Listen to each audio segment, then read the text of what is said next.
trener, vreme protiv Radnika, rezultat koji vas sigurno ne zadovoljava. O čemu vaš komentar? Tako je, znači rezultat nas apsolutno zadovoljava, očekivali smo pobjedu, željeli smo je maksimalno, međutim, evo, nismo uspjeli. Mislim da smo odigrali prvo vrijeme, odlično, falio je gol iz sijasat nekih opasnih situacija, nismo uspjeli zabiti gol i u drugom poluvremenu pokušali smo da napadnemo, nismo puno stvorili prilika, možda 2-3, međutim, evo, na svoje zlo i vidjeli smo da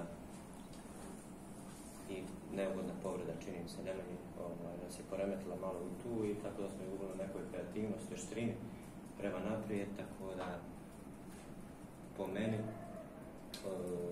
bili smo bliži pobjede, apsolutno je možda i zaslužili, ali jednostavno tako to ide u sportu. Fudbalu, kada to očekuješ, kada to maksimalno želiš, onda to nekad i ne ide. Čestitam na Radniku, na osvojenom bodu, došli su da se brane, tome su i uspjeli. Mi se okrećemo dalje u utakmicu u Banja Luci gdje moramo nadoknaditi ove propuštene bodove iz prve 3 kola. Komentar Mladene promjena, mijenjao 105 puta, ali jednostavno kako utakmice što dobili da ste padali. Pa dobro, evo, kažem još jednom, bili smo prisiljeni Nemanju da vadimo, nismo očekivali da će to biti.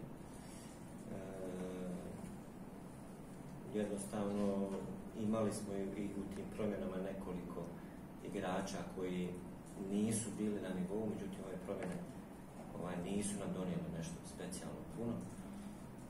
Ne možemo biti zadovoljni time, ali jednostavno kada ganjate rezultat i želite svim silama da kreirate nešto, onda pojavili se problemi kod Stojkića što se tiče i zamora, morali smo tu mijenjati iako je on bio raspoložen.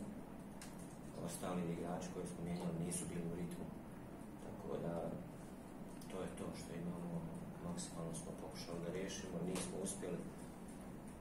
Okrećemo se dalje u prvenstvu i naravno da je teška situacija, neočekivana, ali jednostavno moramo se okrenuti radu, posvećenosti jer samo tako možemo izaći iz ove vrlo neprijatne i nepredviđene situacije. Debitirao je Dimko Trebotić, u trenutu držao svi 90 minuta.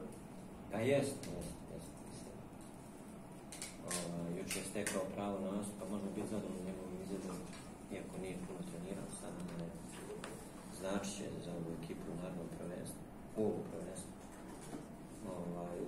Uz taj vezni red koji imamo, sigurno će donijeti neki određeni kvalitet, tako da to je to. Kolege, vaše pitanje? Slušajmo poznat, šta je sa Nemanjom, kako je ozirno? Pa vidjet ćemo u pitanje list, pa vidjet ćemo sutra ću nalaz, pa vidjet ćemo šta je.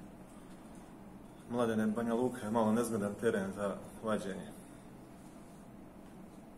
Pa svaki je nezgodan, tako da pogotovo u ovoj ligi koja je podjednaka, vidjeli smo i danas, mi nemamo drugog izbora nego ići na pobjedu. To je to što se tiče Borca, respektujemo, ali evo sutra se okrećemo te utakmice. Ako nema više pitanja, hvala.